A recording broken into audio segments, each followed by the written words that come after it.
Over the weekend, America surpassed 40,000 confirmed coronavirus deaths and 750,000 confirmed infections. And because of that, most of us have accepted that, as painful as it is, we need to stay at home a little longer until we can get those numbers under control. But it turns out there's a different group of people around the country who are saying, nah, how can we get those numbers to go up? Protests erupting coast to coast with calls to end stay-at-home orders. Thousands lining the streets of Wisconsin, rallying cries from Washington to Colorado to Maryland. Fired up protesters converging on downtown Huntington Beach today, holding up signs proclaiming social distancing equals communism and COVID-19 is a lie. We will not submit to communism or socialism. We will reopen America. Hundreds of people crowded in front of the governor's residence in Indiana. Who has the right to tell me I can't get a haircut? I can't go here, I can't go there. While in Texas, dozens chanted, "Fire Fauci." Fire Fauci! Fire Fauci! Seriously? Fire Fauci? So instead of fighting the virus, they want to get rid of the one guy who's warning us about the virus? America is lucky these same people weren't around when Paul Revere was riding into town. The British are coming! The British are coming! Ugh, I hate the British. Someone shut that guy up.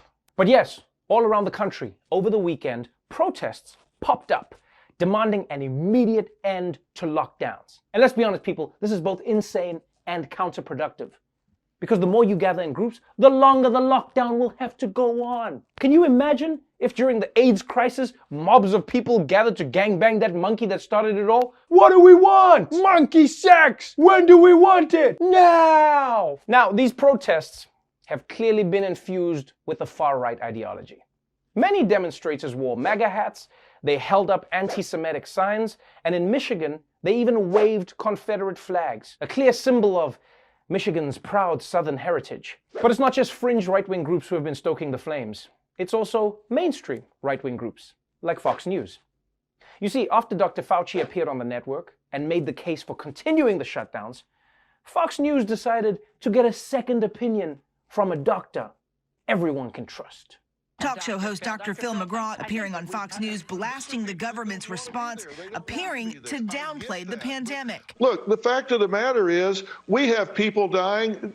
45,000 people a year die from automobile accidents, 480,000 from cigarettes, 360,000 a year from swimming pools, but we don't shut the country down for that. But yet we're doing it for this, and the fallout is going to last for years because people's lives are being destroyed. Well, let me tell you something, Dr. Phil. Your entire argument is a bunch of horse hooey. Your 360,000 swimming pool deaths is off by about 357,000. And also, swimming pools are not like a virus. You're not going to drown because your dang neighbor swam in his pool. The worst thing you'll get is a case of FOMO. Now, it would be a lot easier to not take these protests seriously if they were just being fueled by Fox News and internet conspiracy theories. The problem is that all of these morons also have the support of the moron-in-chief. President Trump is praising stay-at-home protesters who are defying social distancing measures. The president defending the demonstrators after tweeting last week that states led by Democratic governors like Michigan, hard hit by COVID-19, should be liberated. These are great people. They've got cabin fever. They want to get back. They want their life back. Their life was taken away from them. Yes, people are suffering from cabin fever. And honestly, I can't think of any disease right now that could be worse than that. You know, Trump talks about cabin fever like it's an actual illness. This cabin fever, one of the worst outbreaks we've ever had. Even worse than that disease from the 70s, disco fever. It was so hard staying alive, staying alive. I was just trying to stay alive. You know, we're almost used to Trump drumming up outrage for his own political benefit. We're used to that. This is what Trump does. But what makes what he's doing now particularly vile is that on Thursday, he announced guidelines for when states should open back up. And then he spends the rest of the weekend urging his followers to fight back against the same guidelines that he released, which is insane. It's like Trump is a head coach who told his team to kick a field goal, but now he's on the sidelines heckling them for doing it. Boo! What a bunch of losers! You should have gone for the touchdown. Why would you do that? Why would you do that? I told you to do it, but that's not the point. Now, despite how enraging this might be, I want you to remember this. The silver lining in all of this is that these protesters are a tiny minority.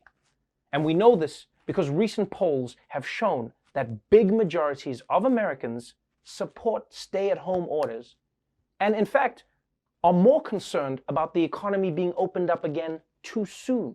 So the question is, when so many people appreciate how important this fight is, how do these people not seem to get it? Well, luckily for us, Sir David Attenborough has agreed to study these strange life forms to help the rest of us understand. And here we see natural selection in its purest form. A group of morons crowded together, spitting in each other's faces as they demand the right to get a haircut. Even for the coronavirus, this is too easy. Ever since coronavirus started, nothing has been the same. Policing is not the same.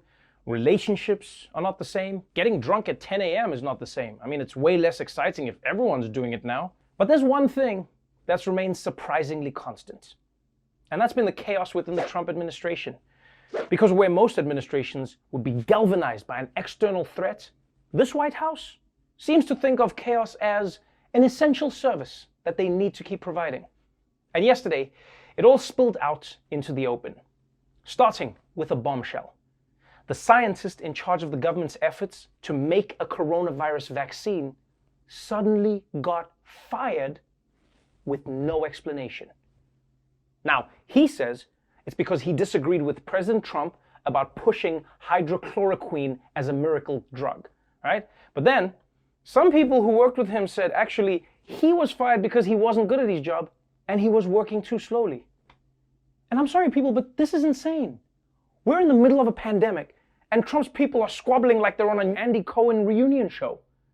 And to make things even worse, when President Trump was asked why the guy in charge of finding a vaccine was fired, this is how he responded. I never heard of him. You just mentioned the name. I never heard of him. When did this happen? This happened today. Well, I never heard of him. If the guy says he was pushed out of a job, maybe he was, maybe he wasn't. You'd have to hear the other side. I don't know who he is. That's right. Trump has never heard of the guy in charge of finding a vaccine. And you know what, to be honest, part of me is not surprised. Sir, would you like to meet the scientist who's in charge of finding the vaccine? A scientist? Ew, gross. I'd rather meet Eric. And here's my only question about Trump. Why does he never hear of the people who are trying to solve problems, but people who are trying to cause problems? Hello, Giuliani? Yeah, some guy has the cure in his lab. I need you to get in there and do your Tasmanian devil thing. I don't understand how Trump has never heard of the person in charge of finding the vaccine to the disease that has shut down the entire world. And don't tell me it's because he's too busy.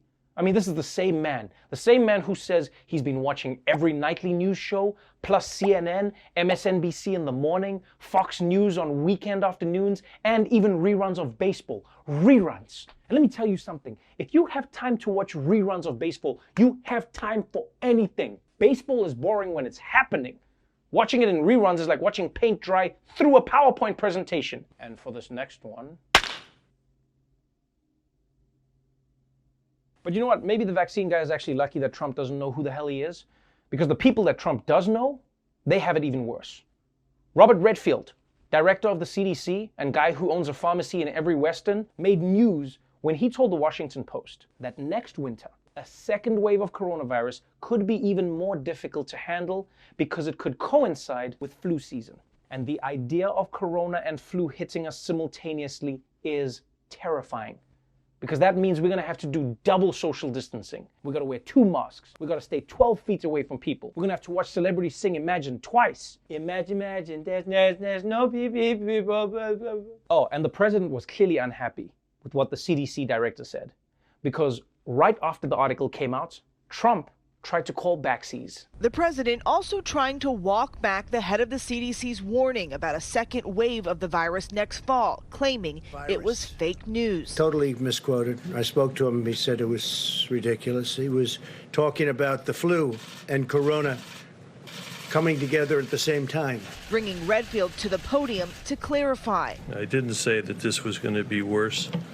I said it was going to be more difficult and potentially complicated because we'll have flu and coronavirus circulating at the same time. Ah, okay, so it's not going to get worse. It's just going to be more difficult and complicated. If only there was one word that could summarize that general feeling. You know, I'll be honest, I actually feel sorry for all of these experts who have to share the stage with Trump. Because think about their job. They have to walk a fine line of giving everyone accurate information, but then also making sure that they don't say anything that angers their boss. In a way, working for Trump is like being married to Carol Baskin. 1 foot wrong, and you don't know what could happen. I mean, we don't know what happened, but we know what happened. And you know, the chaos of this administration would be bad enough if it was just confined to Washington, but what makes this thing worse, what makes it more difficult to contain, is that the chaos is now spreading around the country. Because last week, Trump encouraged governors to reopen their economies. But now that Georgia's Trump-loving Governor Brian Kemp has done exactly what Trump is saying, all of a sudden it's like, oh snap, you on your own, son. I told the governor of Georgia, Brian Kemp, that I disagree strongly with his decision to open certain facilities. I want him to do what he thinks is right. But I disagree with him on what he's doing. So do I agree with him? No, but I respect him and I will let him make his decision. Would I do that? No, I'd keep him a little longer. I want to protect people's lives. You have got to be kidding me. Trump didn't just throw Brian Kemp under the bus. He basically looked up the bus schedule in advance, told Brian Kemp to meet him at the road at 3:15, and then guess who was driving? And you know, this is what you get when you roll with Donald Trump. These guys are trying so hard to suck up to him, and then when they're fully committed, bam, he can just sell you out. This whole Trump and Kemp thing, it sort of reminds me of Eminem and Stan. In fact, it's almost exactly the same as Eminem and Stan. Hey Donald, I just opened up my state. Dare me to drive? I said that shit just clowning, Doug. How f***ed up is you? I saw this one dude on the news, said he's opening bowling alleys too. And now that I think about it, oh shit, it was you. As coronavirus continues to sweep across America, leaders are trying to figure out the right balance between keeping people safe and keeping the economy moving, while the rest of us are trying to figure out if we can grow tomatoes by planting some ketchup. Spoiler alert, you can. And even though medical experts say it's still too soon to reopen the economy, a number of governors have announced that they're ready to start easing restrictions. For instance, in Georgia, Governor Brian Kemp has announced that businesses like gyms, hair salons, and bowling alleys are free to reopen by Friday. Yeah, I'm not a governor, but I'll be honest, this seems like a very strange decision. You know, bowling alleys? I feel like that should be the last place to reopen. You know, bowling, if you think about it, it's a sport based around sticking your fingers into a ball that other people just stuck their fingers into. You might as well tell people to join a competitive sneezing league. But while some are opening up their states, President Trump has announced that he's shutting down the border. In a 10 p.m. tweet last night, Trump declared that due to coronavirus, he's going to sign an executive order suspending all immigration into the United States. And my only question is, who is even immigrating right now? I don't even like going to the grocery store. You telling me there's other people out there who are like, hey honey, I'm gonna go to another country. Do you want me to grab anything for you? But this is a big step for Trump. Because remember, 2/3 of his wives have been immigrants. So closing the immigration system is Trump's version of deleting Tinder. And look, like most of Trump's tweets, we don't know how seriously to take this, but it obviously has some people alarmed because after all, he is the president. Hashtag not my president because they didn't accept my ballots. And surprisingly, some of that alarm is even coming from the president's own advisors. Fox News. Many families here, including mine, we have au pairs, and we rely on them. I go to work at 3 o'clock in the morning, so I need her there, and I need her in my house so that she can help me with my daughter. So many families rely on childcare from other countries. These au pairs come here on work visas. They have to go back to their country to get the visas renewed, and we've been talking in my house about how that's going to happen. So these are all things, these are questions that we have that hopefully the president will roll out a plan, and we'll all be informed on how this is going to affect all of our lives. Okay, first of all, many families here do not have au pairs. In fact, 0.03% of families in America have au pairs. Yeah, you're more likely to have a show on Quibi than have an au pair. So look, instead of trying to act like this is an everyone thing, what she should really say is, damn, this new thing Trump did is really going to affect me, so now I really care. Because this is what a lot of people do with President Trump. They're willing to tolerate him because his actions don't affect them personally. And this isn't unique to politics, please. People do this all the time. I mean, people even do it with jokes. Yes, oh my God, Nigerians are funny. Yeah, Indians do that all the time. That is totally Brazil. Wait, what did you say about Russians?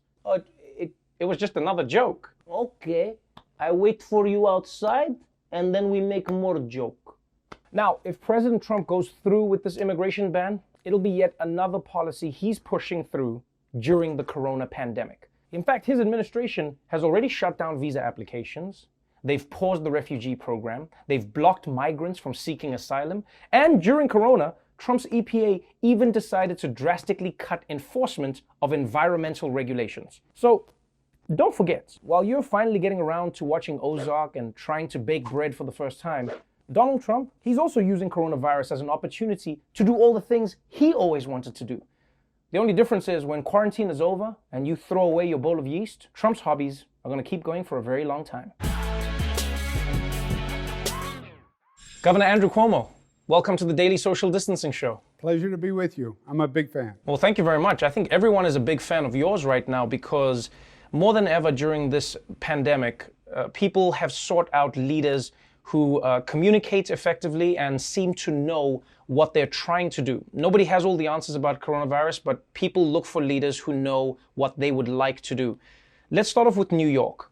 Where does New York stand right now in terms of the numbers and in terms of its trajectory? Well, the good news is we have shown that we can control the spread of the virus, right? Which people take for granted now, but I wasn't always so sure. We could have taken all these measures, close down, stay home, and we could have seen that spread continue to go up. That would have been a really frightening place, but that was a possibility.